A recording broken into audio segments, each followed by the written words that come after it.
yeah, yeah, learn the Chinese Zodiac.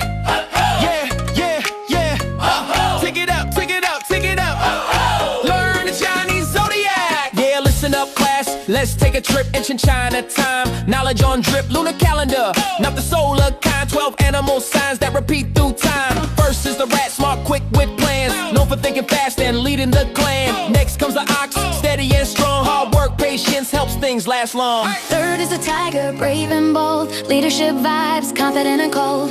Then the rabbit, gentle and kind, peace, love and sign with a thoughtful mind. The dragon flies in, power and fame, symbol of luck, not just an animal name. Then the snake, calm, clever and wise, deep thinking skills sees through disguise. Here comes the horse, active and free, loves independence and energy. After that the goat or sheep appears, creative, caring, strong in the tears. The monkey swings in, playful and bright, problem solving skills, thinking real tight. Then the rooster, honest and proud, organized, confident, speaks out loud. The dog follows, loyal and fair, protects what's right, shows genuine care. Last is the pig, generous, true, loves comfort, kindness and sharing too. Each time rolls a year, that's how it goes. Every 12 years the same order flows. Traits come from legends, culture and belief, not science, but stories that still bring relief. So if you know your year, you know your sign, a piece of history, rhythm and rhyme. Chinese Zodiac, now you know the game. 12 signs, one cycle, remember the name.